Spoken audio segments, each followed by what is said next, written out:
Hey guys, Mike here from Lunch Money Comics. Today I'm working in Worcester, Massachusetts, which means I have to find time to go to That's Entertainment, an awesome and huge collectible and comic book store. There's tons of back issues in here. You never know what you're gonna find, so let's go inside and see what we can dig up.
All right, guys, I got a huge stack of comic books at that store. They have a deal that if you get 20 or more, you get a pretty good discount, and I had to go for it. So I have 20 comic books to show you guys. Let's go back home. I'll show you everything that I got. So there you go. That was That's Entertainment in Worcester, Massachusetts, an awesome and huge comic book and collectible store. Obviously, I was there for the comics, but they have so much more than that. They have a board game section, Dungeons and Dragons, old toys, vintage video games, even a section on vinyl. And I love browsing the store because I'm into a lot of those things. But of course, the main draw of the store is their incredible selection of back issues. There seems to be a lot of places like this in Massachusetts, in New England, where there's lots of boxes of comic books, but what sets this place apart from all those others is how well organized they are. Everything's organized by title, not character. So let's say you're into Green Lantern. If you go to that Green Lantern section, you'll see Green Lantern Volume 1, Volume 2, Volume 3, Green Lantern Corps, New 52, and then they're further subdivided by issue number in groups of like 100. So if you're looking for, issue number 300 and something, you can go right to that section and quickly find the book you're looking for. And because of that, this is primarily a place you go to fill in your comic book runs, because all the comic books, guys, are really cheap. Most of them are under $5. So because of that, you're not going to find any like major keys in there, but you can find some very good gems, as evidenced by the comic books I'm going to show you. So I love going there, guys, just searching for those issues that I really need in my collection. One word of caution, and I know someone's going to mention this, everything in the store is bagged, but not boarded. So they are in these flimsy sort of older bags, which is better than nothing. But because of that, it might be hard to find like a really minty copy of that book you're looking for. Still, you'd be surprised at the condition they're in, actually. You can usually find a VF Plus or even a near mint copy of the book you're looking for if you look hard enough. But not only are they cheap to begin with, guys, there is a sale that is always going on here, which is if you buy 20 or more back issues, you get 20% off all of them. So if you end up in a situation where you have like 10 or 12, it actually behooves you to sort of get some more to try to hit that target. And so because of that, I ended up with a huge stack of comic books at a fantastic price. So before I show you guys what I got, if you like this sort of stuff and you want to support the channel, head on down, like, comment, and subscribe. And of course, follow me on Instagram under Lunch Money Comics IG.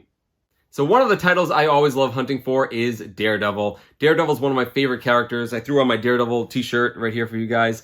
And I love specifically the Frank Miller run on Daredevil in the early 80s. Not only is it an incredibly well-reviewed and critically acclaimed run, but there's also a lot of really cool kind of like smaller key issues in that run you can get really cheap. And I got 3 Daredevil books that are definitely notable. The first one I'm going to show you is actually 2 books together. They sort of go hand in hand. The first one is this. This is Daredevil number 170 from 1981, of course, written by Frank Miller. He also did the pencils, inks by his longtime collaborator, Klaus Janson. And believe it or not, this is the first time that the Kingpin appears in the Daredevil title. Seems amazing, right? We take a lot of things for granted. Like, we know these two guys are arch enemies, but of course, Kingpin started as a Spider-Man villain, first appearing in Amazing Spider-Man number 50. And although these two characters sort of cross paths indirectly, with Daredevil always meddling in, Kingpin's crime, this is the first time he actually appears in the book. It's also the first time you find out his real name is Wilson Fisk. So kind of a double key there. But they don't actually meet in this book. They meet in the next one. This is number 170. Once again, Frank Miller and Klaus Janson. And this is the first time Daredevil and Kingpin not only meet, but battle. And this is an awesome book, guys, because Daredevil takes Kingpin for granted. He makes the assumption a lot of superheroes do, in that he's just a big fat guy who has no athletic skill whatsoever. So he ambushes Kingpin, but finds out very quickly that it's not fat, it's muscle. In fact, he says, I think he comments that when he's wailing on him, it feels like he's kicking stone. And he tires himself out trying to hurt the Kingpin so much that the Kingpin finally just clobbers him. And it's a huge sort of a wake-up experience for Daredevil to realize it's not just an ordinary mob boss he's going against. So these are 2 very cool issues to get, guys, if you are a Daredevil or a Kingpin fan. I mentioned the comic books at this place are cheap. These are 2 of the more expensive ones I got. This one was listed at $12 and this one was listed at $10, but that's before the discount. I'll tell you what I paid for everything at the end. So 2 pretty cool books. Also, guys, I obviously put all of these in bags and boards. I replaced them as soon as I got home. So these are the first 2 I got, but then I found a 3rd Daredevil book that I thought was definitely worth picking up. It's this. This is Daredevil number 292. It's from 1991. This is not written by Frank Miller. This is well after he left. But the reason I got it is because not only is it a cool Punisher cover, but it's signed by the artist Lee Weeks. You guys would be surprised how many signed books you find in back issue bins, and that's just on the cover. That's to say nothing about finding ones where it's been signed on the first page. So because this was signed, I had to get it. It was $4, totally worth it. So I started my day off strong by finding 3 Daredevil books. I would have been happy just with these, but of course, I had to get a lot more. I talk about on my channel all the time that I like finishing mini storylines, especially if they're ones that I like, and especially if I can do it cheap. And this is exactly why I got this one. So this is Secret Wars number 8 from the 2015 storyline written by Jonathan Hickman. Very famous storyline where basically a whole bunch of Marvel universes collide. The main Marvel universe with the Ultimate Universe, some of the other minor ones as well. Very famous story where all the characters fight on Battle World with God Emperor Doom. I'm not going to get into the whole story, guys, but if and when they finally adapt Secret Wars in the MCU, they're almost certainly going to use this storyline. And I love this story. I think it's absolutely fantastic, which is why if I can find this really cheap, like less than cover price, I always pick it up. So not only do I have my own entire series of this, I'm also building together other sets. I use them as kind of giveaways, or I can sell them or trade them. And my second set, I think that I'm finishing, I have issues 1 through 6. I need 7, 8, and 9. So I had to pick up number 8 here. Again, the price on it was $4 before the discount, so I'm getting it less than cover price. Happy to pick this up and almost finish that storyline. But it's very satisfying when you finally do finish a storyline, and that's what I did with this book.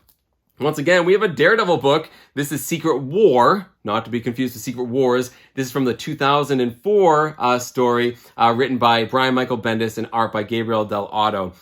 Very cool little short story. And what's best about it is that art by Gabriel Del Otto in this storyline, guys, is absolutely awesome. And they did some very cool covers, each featuring one of the main characters.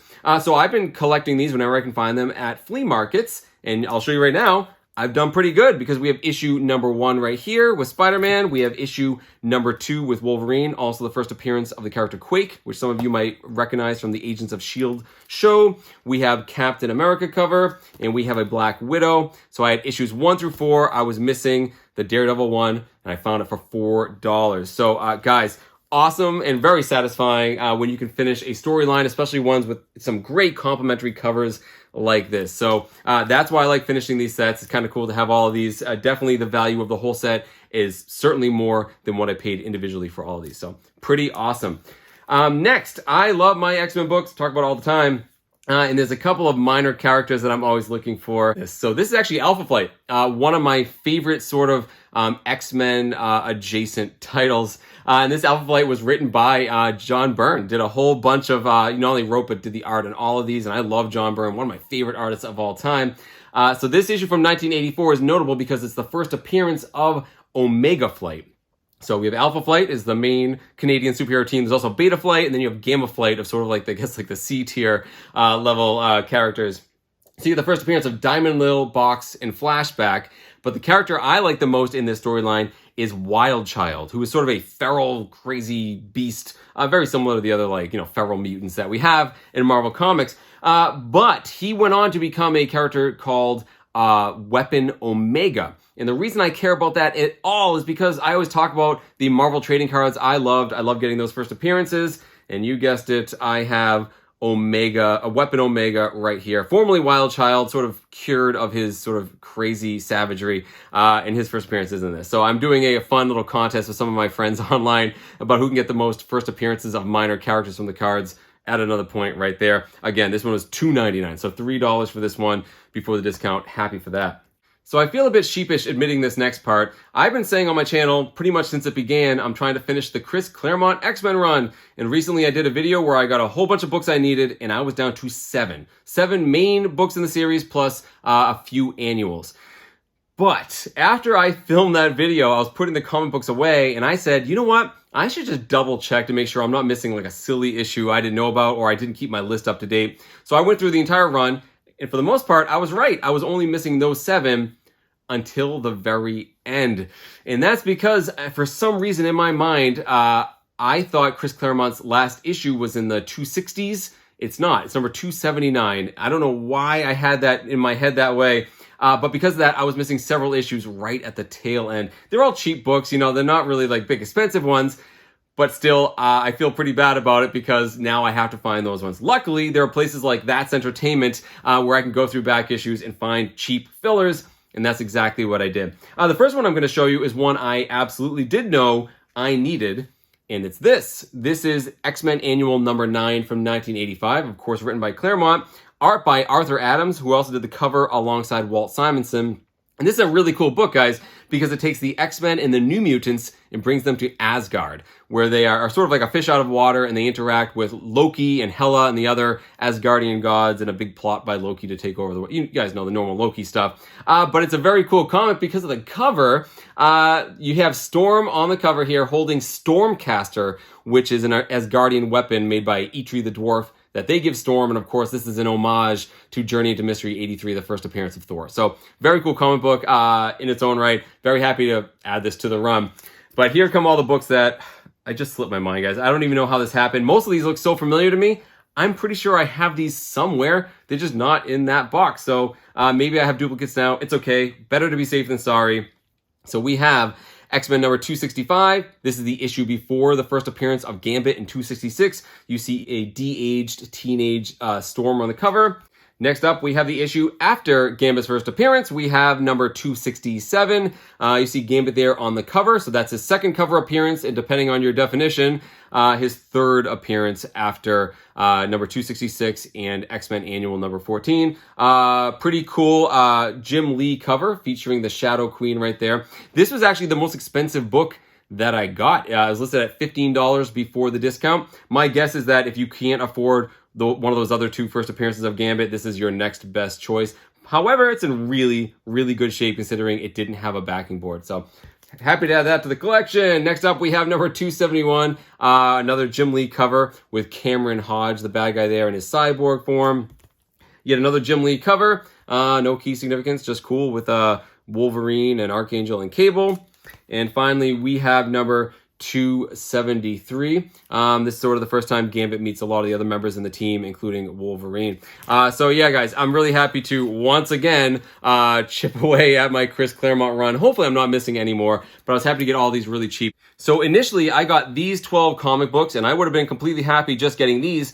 But remember, there's also that deal that if you get 20 books, you get 20% off everything. So I did some quick math and I realized that if I got 8 more books at that sort of $3 or $4 price point, I'd essentially be getting them for free. And I easily could have gone back into the Daredevil or X-Men bins, guys. But I've been really trying to expand my DC collecting and reading. It was one of my New Year's resolutions. And one of the titles that I've been into the most is Swamp Thing, especially the Alan Moore run. In fact, I like the Len Wein run as well, but the Alan Moore run is fantastic. And actually, I got a collection last year that had a lot of that Alan Moore run, and unfortunately, just in a moment of weakness, I ended up selling them to somebody, and I've regretted it ever since. So I've been trying to kind of recapture this Alan Moore run. So I made a beeline for the Swamp Thing books. You guys saw in the footage, there were a ton of them, and I grabbed 8 that I thought had just great covers. So some of these might be like, you know, minor keys or first appearances. I just got them for their covers, and I'm going to go through them quick.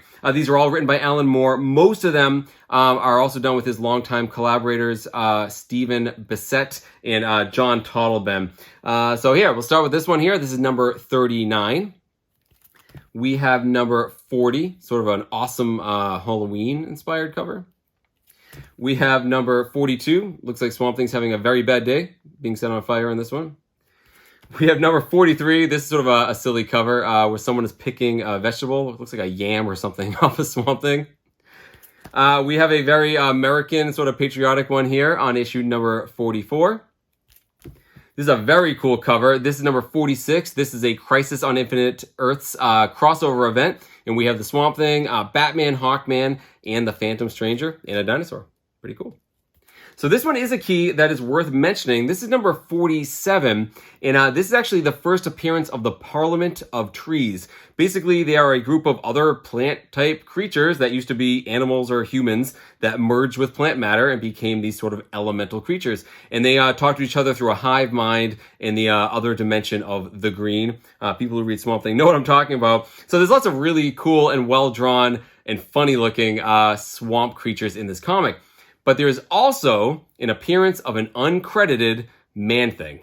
Man-Thing being, you know, Swamp Thing's Marvel equivalent. He actually shows up, I think, in half of a panel. You see half of his face. It's clearly Man-Thing, sort of a nod to that, you know, the Marvel swamp creature. But yeah, they don't mention who he is. It's just really quick, sort of an Easter egg thrown in there by the artist. So very cool. Always happy to get this book when I see it. And the last book, guys, quite simply, I got it for the amazing, amazing cover. All the Swamp Things I just showed you were either $3 or $4, except for this one, which was $6. But you can see why I really wanted it. This is an amazing painted cover by John Totleben. So normally in this collaboration, you know, Bissett did the pencils, Totleben was the inker, but he was also a very good painter, Totleben, and that's why he did this cover here, showing Swamp Thing with, I'm guessing, it's Abigail Arcane. Gorgeous, gorgeous painted cover. You get a couple of monarch butterflies in there, just adding a little bit more beauty to it. Beautiful cover. Happy to pay a little bit more for this one. So yeah, guys, that brought the grand total of all of these before the discount at a little over 100. So total with tax and everything, I got all of these, all 20 of these, for a little over $80. So a little over $4 a piece. That is why you go for the $20 target to get that discount, guys, because even the more expensive books that I got, again, when these all average out, you know, to a little over $4 makes it totally worth it. So I had a pretty successful time hunting around at That's Entertainment. They actually have 2 locations in Massachusetts. I'll put a link down in my description to their website. If you ever find yourself in New England, it's definitely worth a visit. So that's it, guys. Head on down to the comments and let me know which of my pickups you like the best and do you think I got a great price. Keep hunting for comic books in strange and unusual places. Thank you all so much for watching, and I'll see you next time.